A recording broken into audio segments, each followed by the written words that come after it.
All right, let's get right into it. The JFK assassination is, surrounded by decades of mystery.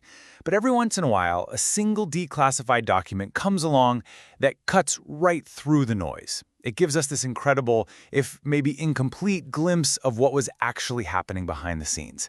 And today we're looking at one of those exact documents. So what you're seeing here, this is the real deal. It's a page from a CIA personnel file released under the JFK Assassination Records Act.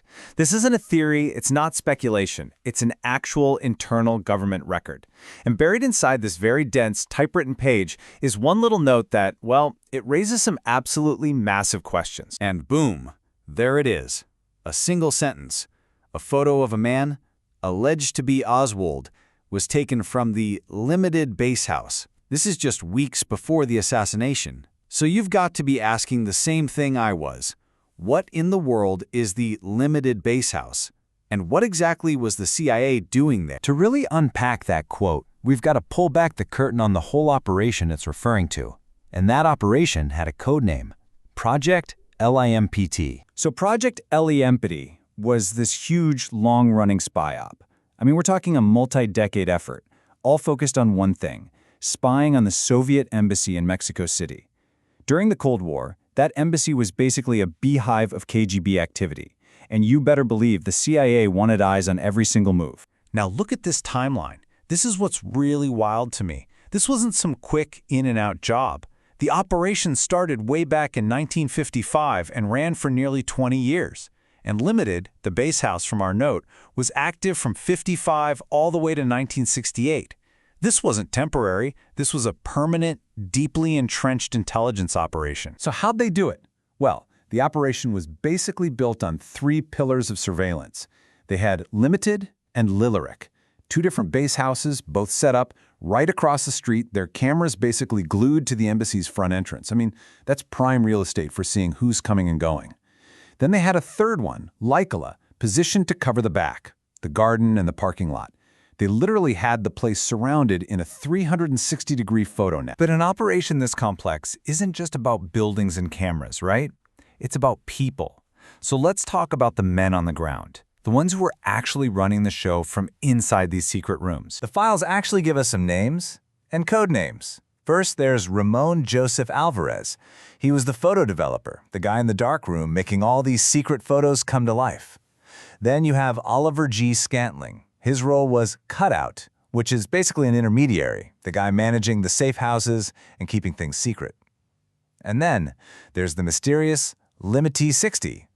He was the actual photographer in the Limity base house for an incredible 13 years. And get this, sometimes it's the smallest details that just make it all feel so real. In 1955, the file says that Ramona Alvarez, the man processing all this incredibly sensitive film, was making an annual salary of $3,600. It's a small fact, but it just brings this whole shadowy world of global espionage right down to a human level. Okay, so we've set the stage. We know the operation, we know the key players. Let's get back to the main event, the whole reason we're here. What happened in the fall of 1963? We know for a fact that Lee Harvey Oswald was in Mexico City in late September, early October of '63. And we know he went to both the Cuban and the Soviet embassies. So if a photograph was really taken of him there, who was behind the lens? Who was running the op that day? Well, the file is surprisingly clear on this. It states that at the time Oswald was allegedly there, Oliver G. Scantling was the person in charge, the P/A, of the Limited base house. And the photographer, the phototech who physically snapped the pictures, it was none other than our mystery agent LIMT-6. The document gives us the direct chain of command for that specific, crucial moment. But this is where the breadcrumb trail from this document just kind of goes cold. It tells us so much, but it also leaves us with these massive, gaping holes in the story. So let's recap what we know for sure, just from this one source. We know the CIA had Project LIMPT. We know it used three base houses, Limited, Lyricala, and Lycala. We know there was a whole team running it. And, most importantly, we have an internal CIA note saying a photo of a man they allege is Oswald was taken from that Limited base house.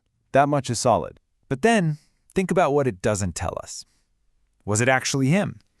Did anyone ever officially confirm the man in the photo was Oswald? And the million-dollar question, where's that photograph now? Why was this note even typed into this particular file?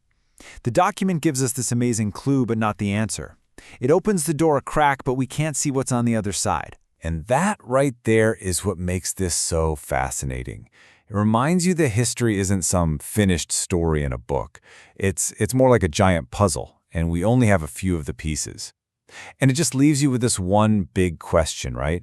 If this entire story was hiding in a single personnel file, what else is still buried in those archives, just waiting to be discovered?